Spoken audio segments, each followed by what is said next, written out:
Здравейте, мили хора! Днес в това видео ще ви разкажа за две Българии, които съществуват по едно и също време. В един и същи месец, май 2026 година, но в два паралелни свята.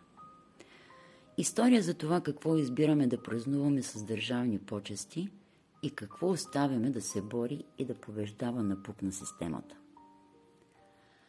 Май 2026 година площад Княз Александър I в София е блокиран от хиляди хора, а от огромните колонии е Чибанга-ранга, песента, с която певицата Дара току-що спечели Евровизия 2026 година. Само часове по-късно тя прекрачва прага на Министерския съвет.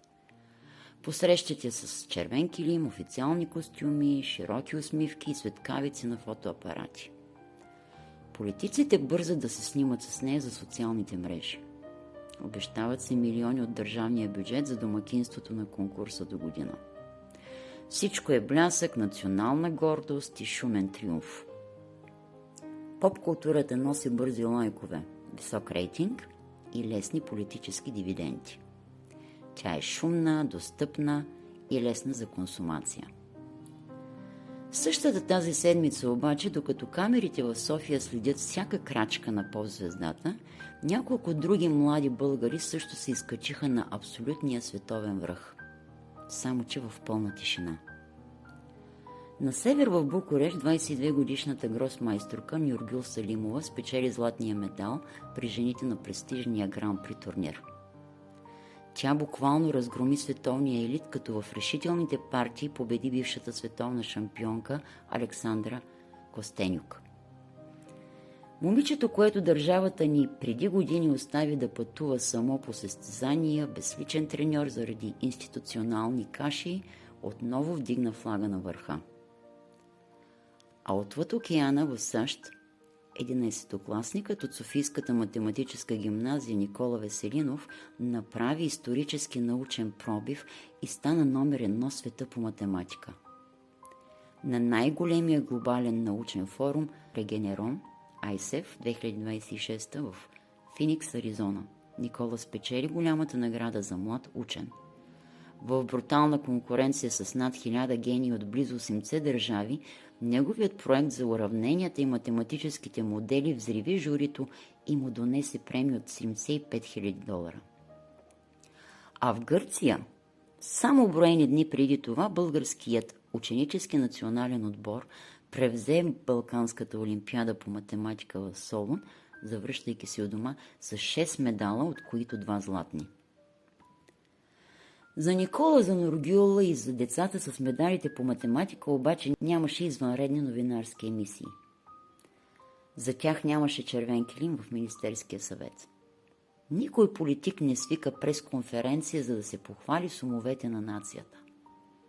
Техните епохални триумфи преминаха като сухи дворедови новини, затрупани от децибелите на поп-сцената.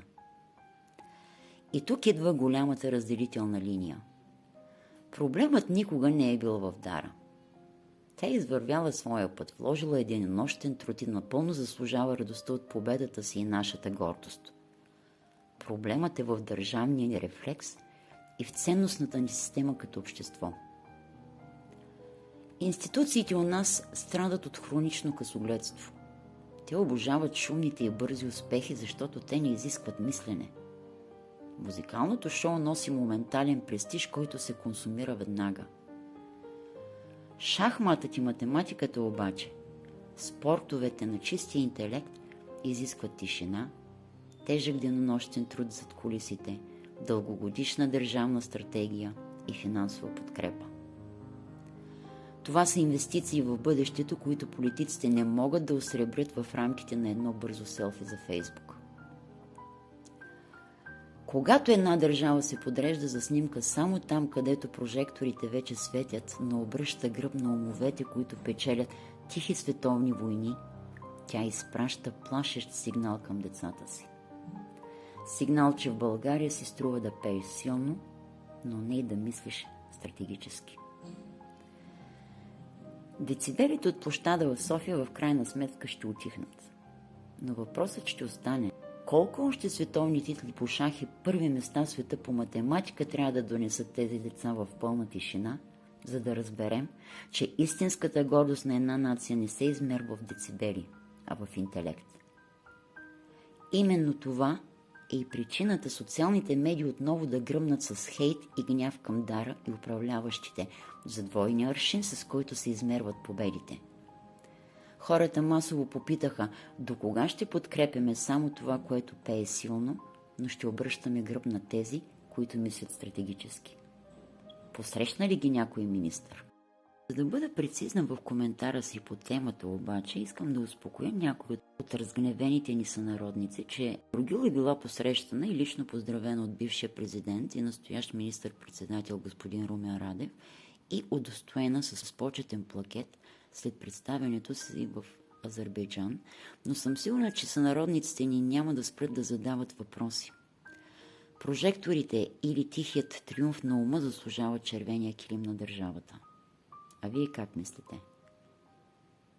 Напишете в коментарите, абонирайте се за канала и споделете това видео, за да дадем на умовете на България гласа, който заслужават.